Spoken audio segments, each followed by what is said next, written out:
Auditrices, auditeurs, vous êtes à l'écoute de Nebia Campus Corté.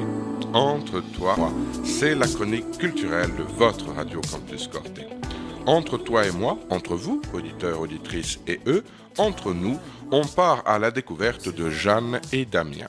Jeanne, designer, Damien, ébéniste menuisier, eh bien, il nous propose un atelier participatif, Manu et Ciarbello, présenté au Fab Lab.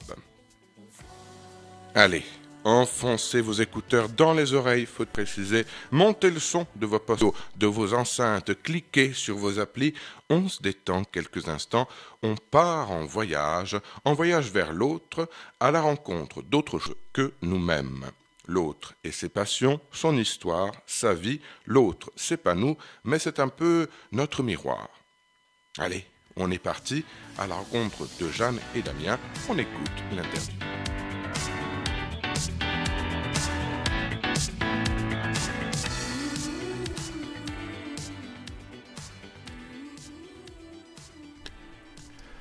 Auditrices, auditeurs, bienvenue sur Nebia Campus Corté. Alors, nous sommes au Fab Lab en compagnie de Damien et de Jeanne pour cet atelier. Alors, dites-nous le nom de l'atelier, justement. Manu e Ciarbello. Racontez-nous un petit peu cet atelier qui parle du bois. On est autour du bois et des fabrications liées au bois. Alors, est-ce que vous pouvez nous raconter un petit peu de quoi parle cet atelier? Qu'est-ce que cet atelier, tout simplement? Alors, en fait, c'est un atelier d'une semaine, c'est un workshop, une résidence autour de cette année, donc cette fois-là autour du bois et du travail de Damien, qui travaille autour du tour à bois notamment, qui est ébéniste et particulièrement sur cette technique. Les autres années, ça a été autre chose. Et voilà, donc là, c'est une résidence d'une semaine. Très courte. Voilà, très courte. J'ai postulé à la résidence, mais bon, je savais déjà que Damien serait là. Et voilà. D'accord. Alors, vous nous dites justement une résidence d'une semaine, très courte. Pourquoi très courte finalement? Parce qu'en une semaine, on aimerait faire beaucoup de choses et qu'une semaine, ça passe très très vite et que on se retrouve vite pris par le temps. Il y a la réalité de la matière en fait, et on conçoit des choses, ça prend du temps, mais il y a aussi souvent ce que la plupart des gens oublient, c'est le temps de fabrication. Il suffit pas de concevoir, après il faut le faire, et la matière a un temps minimum de mise en œuvre. D'accord. Alors, justement, on parlait de matière, de bois. On utilise quel bois pour faire tout type de bois? Est-ce qu'il y a un bois particulier qu'on va utiliser? Est-ce qu'il y a des prérequis? Disons qu'on peut utiliser toutes les essences de bois qu'on peut avoir aujourd'hui, mais préférentiellement, on préfère quand même travailler avec des essences de bois locales et des bois vraiment coupés dans nos régions, même si c'est pas toujours évident de se fournir là-dessus. On essaie de bosser pas mal sur du châtaignier, qui est quand même majoritairement l'arbre le bois le plus utilisé en Corse. Après, on peut travailler du chêne, du frêne, du hêtre, du pin, du larich. Voilà, il n'y a pas de limite sur l'essence, sur la qualité du bois, sur tout ça, on peut se faire plaisir. Après, il y a juste une question technique de dureté du bois. C'est ça, de densité. Vas-y. Oui, de densité du bois, comme on dirait certaines essences, comme on va prendre le pin par rapport au châtaignier, où le pin va être moins dense, donc forcément plus léger, mais aussi plus cassant, avoir tendance à plus voler en éclats, quoi. On aura un résultat qui sera moins bien sur du pin que sur du châtaignier ou du chêne ou du hêtre, ou voilà. D'accord. Alors, justement, pourquoi, on parlait tout à l'heure, pourquoi le Fab Lab? Comment on arrive au Fab Lab? Comment, du coup, ce projet a commencé ou pas? Enfin, commencé, je pense bien qu'il n'a pas commencé ici, mais je veux dire, comment on se retrouve au Fab Lab ici à Corté? Alors, c'est une initiative déjà de deux structures qui sont le Fab Lab et le Fab Lab de Corté, la boutique, le e-shop. Et donc, du coup, c'est eux qui ont fait un appel à résidence.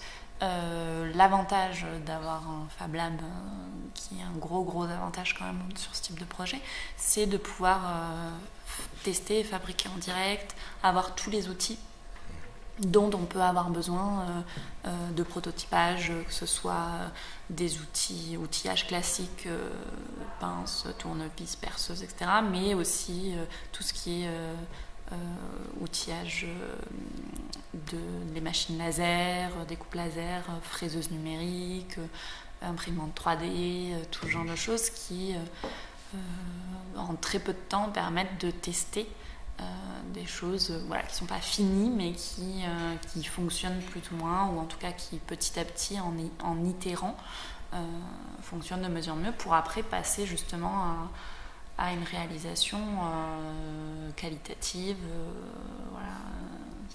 avec les savoir-faire de l'artisan. Et c'est un vrai dialogue aussi, ça permet de dialoguer entre artisans et designers sur... et de comprendre les contraintes de chaque métier aussi, quoi. C'est-à-dire que moi je peux avoir des contraintes sur le bois, Jeanne peut avoir des contraintes elle sur des formes, des choses auxquelles moi je peux pas forcément penser, et inversement, quoi. Sur un imaginaire par exemple, une thématique qui peut être intéressante autour de la technique du tour et qui peut dialoguer avec un imaginaire soit poétique, soit fonctionnel, etc. Qui ait une logique et une cohérence entre les deux et une réalité d'usage aussi, de praticité. Et là, au moins, dans un Fab Lab, moi je fais plutôt des maquettes ou des tests comme ça, et Damien fait plutôt des objets finis. C'est passer entre guillemets, du plan à la 3D, quoi. Et là, on teste en direct, quoi. Et on dialogue avec des tests sous la main. On part d'un croquis, on essaye ça va, ça va pas, ça va, on fait mieux, on fait moins bien. Et puis on refait un croquis, et on refait un test, on refait un croquis, on refait un test. Voilà. Oui, parce que, alors, dites-nous un peu, alors, si j'ai bien compris, c'est aussi une rencontre entre, d'un côté, l'artisanat, de l'autre, le design, c'est ça? Et alors, qui est qui? J'ai cru comprendre, donc, Jeanne, c'est la designer, on dirait comme ça, je ne sais pas, on disait tout à l'heure, je ne sais pas s'il y a un mot féminin précis, designer, designeuse, et Damien, lui, c'est l'artisan, c'est ça?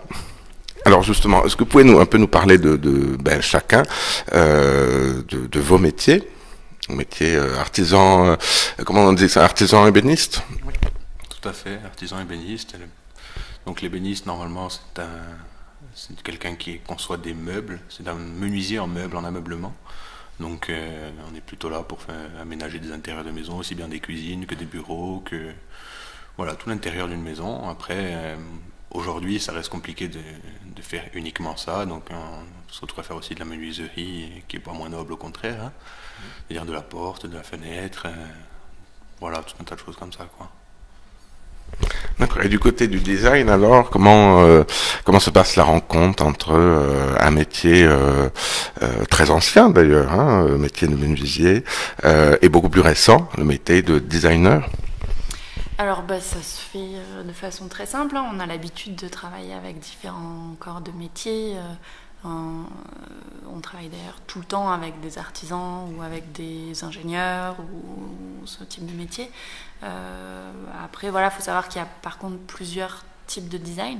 Il y a le design d'objets, il y a le stylisme qui est aussi un design, le design graphique, etc.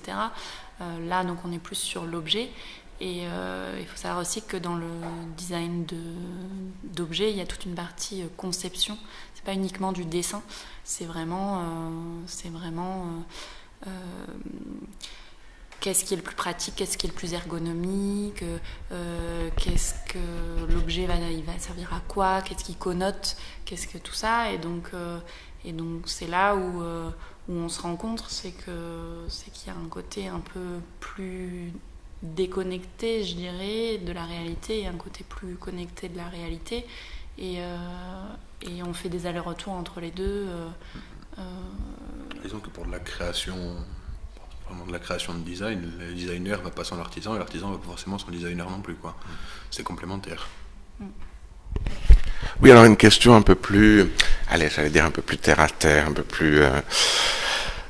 plus atypique, mais vous êtes tous les deux très jeunes, et les questions qu'on se pose, même quand on est étudiant ou pas, la question que je pense chacun se pose, c'est comment on entrevoit son métier, son avenir par rapport à ses métiers, justement lorsqu'on est jeune ou moins jeune, mais bon, lorsqu'on est moins jeune, on s'approche plus de la fin, là on est au début.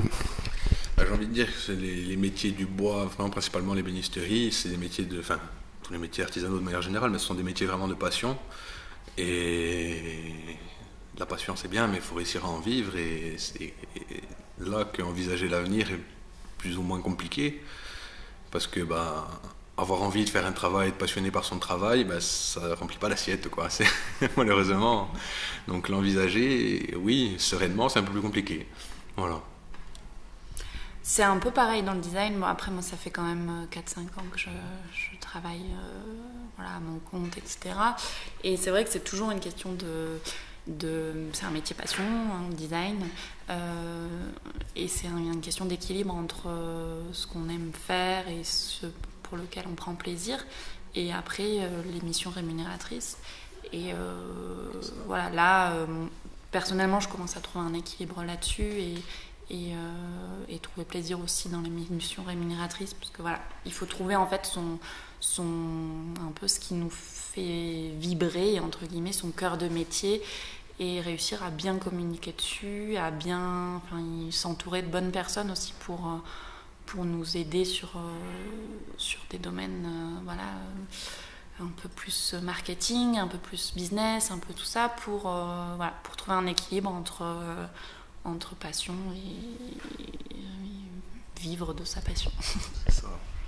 Oui, parce qu'on pense à la menuiserie, question peut-être idiote, mais justement au XXIe siècle, à l'heure où on a tous ces meubles bon marché, tous ces Ikea, ces Forfouille et compagnie, qui n'a pas non plus le même coût, et on comprend, parce qu'évidemment on ne peut pas comparer un meuble fait par dire Ikea, ne m'ont pas donné de nom, et un artisan menuisier, parce que c'est pas du tout le même travail, c'est pas la même qualité non plus.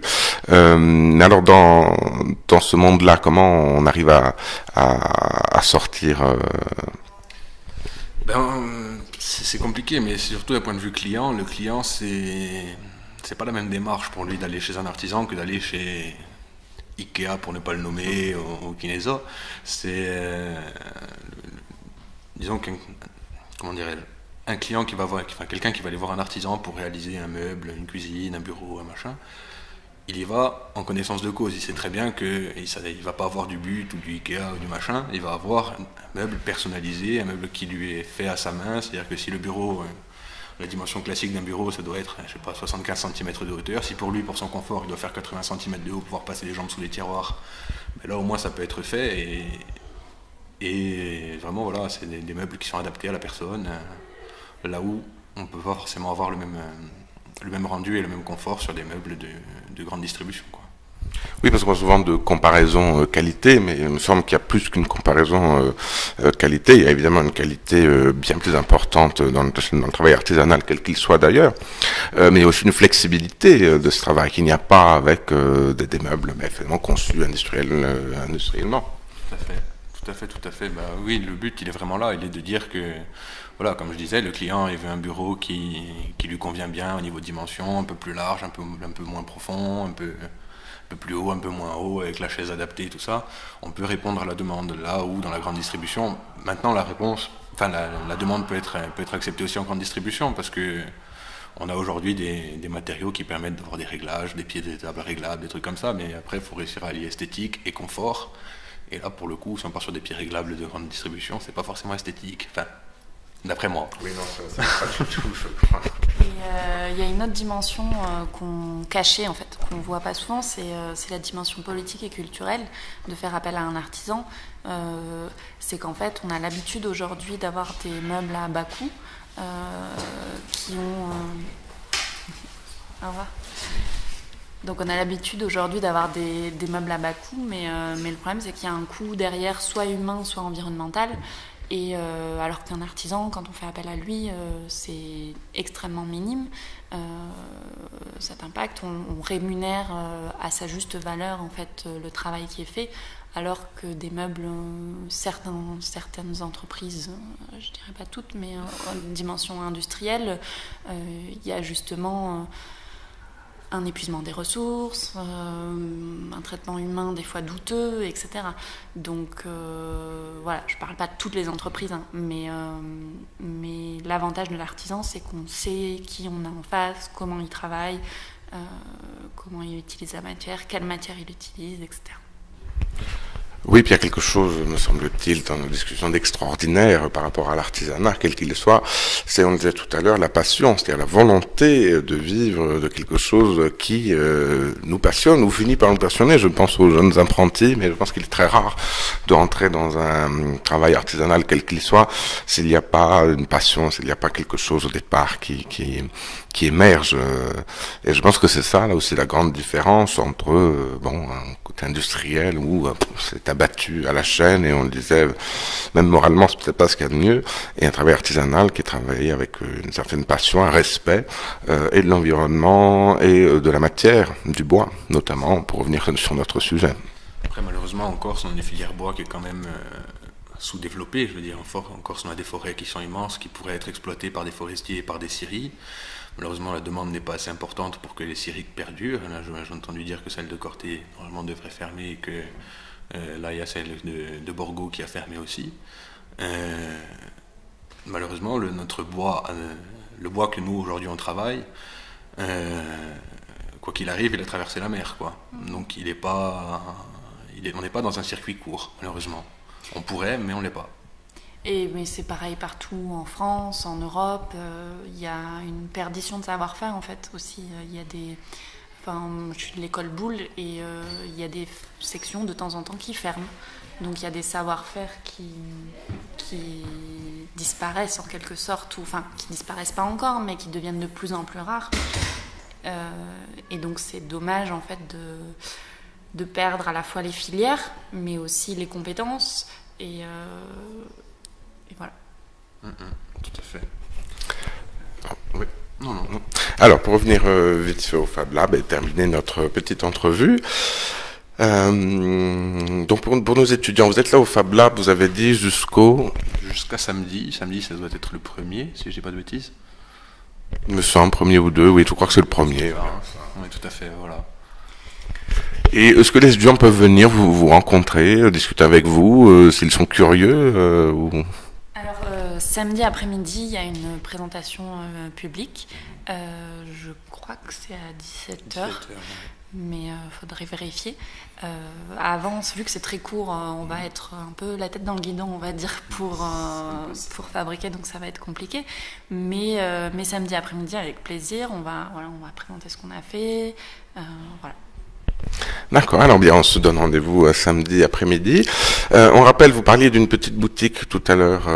Est-ce qu'on peut redonner son nom, si justement on veut se renseigner un peu plus? Oui, c'est une boutique en ligne qui s'appelle Luli Shop et qui essaie de recenser des artisans uniquement méditerranéens, donc que ce soit le nord de l'Afrique, que ce soit l'Espagne, l'Italie, nos voisins sardes, la France aussi, accessoirement. Voilà, donc on essaie de tourner autour du microcosme méditerranéen, quoi. Voilà. D'accord. Et si nos auditeurs veulent aller un petit peu plus loin sur le sujet ou vous connaître un peu plus, est-ce qu'il y a site, boutique ou autre où on pourrait découvrir vos travaux, approfondir le sujet? Page Facebook éventuellement, mon entreprise Artelegno. Voilà, j'essaie de publier dessus, mais bon, après je suis pas très très très fort d'un point de vue communication, j'essaye, mais voilà, c'est pas évident. Oui, c'est d'arranger ça. Et moi c'est Studio Rio, RIOT.design. D'accord, eh bien merci beaucoup. Et puis on se donne rendez-vous samedi pour découvrir tout ça et vous redécouvrir. Voilà, merci beaucoup et à bientôt sur Nebia Radio Campus. C'était votre chronique rencontre entre toi et moi sur Nebia Campus Corté. N'hésitez pas à réagir sur Facebook et vous abonner si cela n'est pas déjà fait. Vous retrouverez l'émission en podcast sur le YouTube de Nebia Radio Campus. Allez, il est temps de se quitter. En musique, on écoute bien toi et moi du groupe Poum et on se retrouve dès la semaine prochaine pour une nouvelle rencontre. Merci à tous. Toi et moi, on se lassera. Pourquoi? Je ne sais pas. On voyage d'un cœur à l'autre.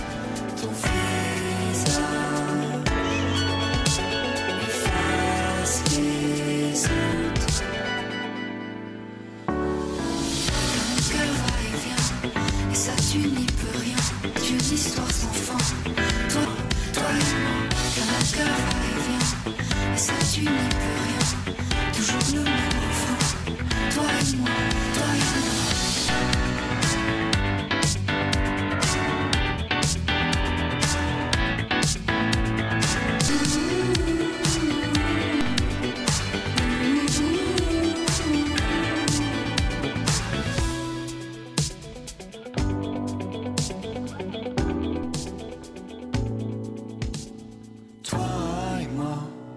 On se dit tout bas des mots doux et froids.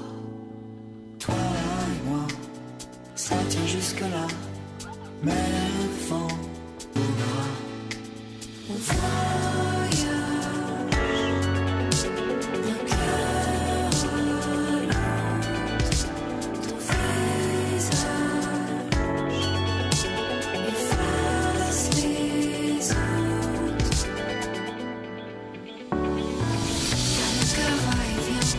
Et ça tu n'y peux rien. C'est une histoire sans fin. Toi et moi, car mon cœur va et vient. Et ça tu n'y peux rien. Toujours au fond. Toi et moi, toi et moi.